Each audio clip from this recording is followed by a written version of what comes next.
மக்களே, இன்னைக்கு நம்ம நியூஸ் இன்சைட்ஸ்ல என்ன பார்க்க போறோம் அப்படின்னா, 26வது இந்திய தலைமை தேர்தல் ஆணையரை ரீசெண்டா அப்பாயின்மெண்ட் பண்ணியிருக்காங்க. இது சில சர்ச்சைக்கு உள்ளாயிருக்கு. இதை நம்ம ஜிகே வைஸாவும் காம்படிட்டிவ் எக்ஸாம்ஸ்க்கு யூஸ் ஆகிற மாதிரியாகவும் நம்ம ரிலேட் பண்ணி பார்க்க போறோம். ஓகே, இப்போ சீஃப் எலெக்ஷன் கமிஷனர் ஆஃப் இந்தியாவுடைய நியமனத்தை பார்க்கறதுக்கு முன்னாடி ஃபர்ஸ்ட் எலெக்ஷன் கமிஷன்னா என்ன அப்படின்னு பார்த்துருவோம். எலெக்ஷன் கமிஷன் அப்படின்றது ஒரு நாட்டுடைய மக்களாட்சியை நிறுவுறதுக்கு மக்களால் தேர்ந்தெடுக்கப்பட்ட பிரதிநிதிகளை ப்ராப்பரா நேர்மையா எலெக்ட் பண்ணி கொடுக்கறதுக்கு சட்டத்தால் நிறுவப்பட்ட, அதாவது இந்திய அரசியலமைப்பு சட்டத்தால் நிறுவப்பட்ட ஒரு அரசியலமைப்பு சார்ந்த அமைப்பு அப்படின்னு பார்க்க முடியுது. இது இந்திய அரசியலமைப்பு சட்டம் பகுதி 15ல விதி 324 இருந்து 329 வரைக்கும் பூர்த்தி செய்யக்கூடியது. முதல் இந்திய தேர்தல் ஆணையர் சுகுமார் சென். இந்த ஹிஸ்டரி நம்ம கண்டிப்பா தெரிஞ்சாகணும். அதாவது இந்தியா விடுதலை அடைஞ்சதுக்கு அப்புறம் படிப்பறிவு இல்லை, அது மட்டும் இல்லாம ப்ராப்பரா ஒன்றியங்கள்லாம் ஒன்று சேர்க்கப்படலை, இன்னும் பல பிரச்சனைகள் இந்தியாவில் போய்கிட்டு இருந்துச்சு. இப்படி இக்கட்டான சூழ்நிலை இந்தியாவில் எலெக்ஷன் நடத்த முடியாது அப்படின்னு உலக நாடுகள் பலர் நம்பிக்கிட்டு இருந்தாங்க. ஆனா நேரு சுகுமார் சென் அப்படின்ற ஐஏஎஸ் ஆபீசர் அப்பாயின்மெண்ட் பண்றாரு. அவர் என்ன பண்றாரு அப்படின்னா, தேர்தலை வெற்றிகரமாக நடத்தி முடிக்கிறாரு. இது உலக நாடு மத்தியில் மிகப்பெரிய வரவேற்பு பெற்றுச்சு. இது மட்டுமான்னு கேட்டா இது மட்டும் கிடையாது. இதை பார்த்து வியந்த ஆப்பிரிக்கன் கண்ட்ரிஸ் என்ன பண்றாங்கன்னா, எங்களுடைய நாட்டுக்கு தேர்தல் விதிமுறைகளை நீங்க கிரியேட் பண்ணி கொடுங்க அப்படின்னு சொல்லி ரெக்வஸ்ட் பண்றாங்க.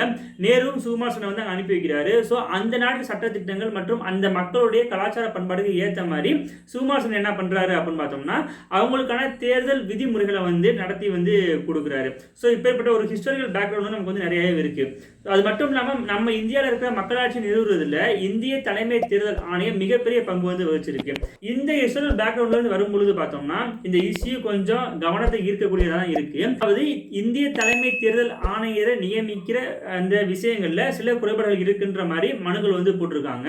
2015க்கு அப்புறம் என்ன பண்றாங்கன்னா, சுப்ரீம் கோர்ட்ல சில மனு போகுது. என்னன்னா, இவ்வளவு முக்கியத்துவம் வாய்ந்த இந்திய தலைமை தேர்தல் ஆணையத்துக்கு தலைமை தேர்தல் ஆணையராக இருக்கிறவங்க இருக்காங்க பாத்தீங்களா, அவங்களை நியமிக்கிறதுக்கு எந்த ஒரு சட்டமும் இயற்றப்படவில்லை அப்படின்னு சொல்றாங்க. ஓகே, அப்புறம் எப்படி நியமிச்சுட்டு இருந்தாங்க அப்படின்னு பார்த்தோம்னா, தேர்தல் ஆணையர்கள் இருப்பாங்க. ஓகே, எலெக்ஷன் கமிஷனர்ஸ் இருப்பாங்க, 2 பேர் இருப்பாங்க. அவங்கள ஒருத்தரும் என்ன பண்ணுவாங்கன்னா, ப்ரொமோட் பண்ணி சீஃப் எலெக்ஷன் கமிஷனர் அப்பாயின்ட் பண்ணுவாங்க. அது யார் பண்ணுவா அப்படின்னா, நம்மளுடைய பிரைம் மினிஸ்டர் நம்மளுடைய பிரசிடென்ட் ஆஃப் இந்தியாவுக்கு ஒரு பரிந்துரை கொடுப்பாரு. அந்த பரிந்துரையை அடிப்படையாக வச்சு பிரசிடென்ட் ஆஃப் இந்தியா என்ன பண்ணுவாங்க அப்படின்னு பார்த்தோம்னா, அவங்க நியமிப்பாங்க. இதான் நடைமுறையா இருந்துச்சு. பாரம்பரிய நடைமுறையா ப்ரொமோஷன் அடிப்படையில் இருந்துச்சு. இது என்ன பண்றாங்க அப்படின்னா, சுப்ரீம் கோர்ட் 5 நீதிபதிகளை கொண்ட அரசியல் சாசன அமர்வு மூலமா கொலிஜியம் அடிப்படையிலான ஒரு தேர்வு குழு இனிமேல் இந்திய தலைமை தேர்தல் ஆணையரை நியமிக்கும் அப்படின்னு சொல்றாங்க. ஸோ கொலிஜியம் அப்படின்றது என்னன்னா, சுப்ரீம் கோர்ட் ஜட்ஜஸை நியமிக்கக்கூடிய, அதாவது தேர்வு செய்யக்கூடிய ஒரு குழு தான். அதுல எப்படின்னா ஒரு ஆள் அதுல நம்ம முடிவெடுக்க முடியாது. இது ஓகே, இது வரவேற்கத்தக்க ஒரு விஷயமா இருக்கு. இதுல என்னன்னா பிரச்சனை அப்படின்னு பார்த்தா, இதுல பிரச்சனை கிடையாது. சட்டம் இல்லைன்னு சொன்னாங்க பாத்தீங்கன்னா, இப்ப நம்மளுடைய பார்லிமெண்ட் சட்டம் கொண்டு வந்துட்டாங்க. அந்த சட்டம் என்னன்னா, the chief election commissioners and other election commissioners appointment condition of service and term of office act 2023. அதாவது இந்திய தலைமை தேர்தல் ஆணையர் மற்றும் தேர்தல் ஆணையர்கள் பணிகள் மற்றும் அலுவல் சட்டம் 2023 இதை கொண்டு வராங்க. இதுல என்ன சொல்லிடுறாங்க அப்படின்னு பார்த்தோம்னா, ஏற்கனவே சுப்ரீம் கோர்ட் சொன்ன அந்த குழுல ஒரு சேஞ்ச் பண்றாங்க. அதாவது சுப்ரீம் கோர்ட் அந்த தேர்வுக்குள்ள யார் யார் இருப்பாங்கன்னு சொல்லியிருப்பாங்க அப்படின்னு பார்த்தோம்னா, பிரைம் மினிஸ்டர் இருப்பாரு, ஆப்போசிஷன் லீடர் இருப்பாரு, plus chief justice of India இருப்பாருன்னு இருந்தாங்களா. ஆனா சீஃப் ஜஸ்டிஸ் ஆஃப் இந்தியாவை தூக்கிட்டு கேபினெட் மினிஸ்டர் ஒரு ஆளை கொண்டு வச்சிடுறாங்க இந்த புதிய சட்டத்துல. ஓகே, அப்போ இது என்ன ஆகுது அப்படின்னு பார்த்தோம்னா, சீஃப் ஜஸ்டிஸ் ஆஃப் இந்தியா ஒரு பொதுவான ஒரு ஆள், ஒரு ஜஸ்டிஸ் வழங்கக்கூடிய எந்த ஒரு அரசியல் கட்சியிலையும் சார்ந்தார அரசியலையும் சாராத ஒரு ஆளா இருப்பாரு. அவரை தூக்கி நீங்க கேபினட் மினிஸ்டர் வைக்கிறது எப்படி அப்படின்னு ஒரு கொஸ்டின் வருது. அதாவது இந்த புதிய சட்டத்துல செக்ஷன் 6 என்ன சொல்லுது அப்படின்னு பார்த்தோம்னா, சட்டம் மற்றும் நீதித்துறை அமைச்சர் இருக்காங்கல்ல, அவங்களுடைய தலைமையில இந்திய அரசுடைய செயலாளர் பதவிக்கு குறையாத 2 உறுப்பினர்கள், அதாவது IAS officer, senior IAS officers 2 பேரை கொண்ட ஒரு தேர்தல் குழு இருக்குமாமா.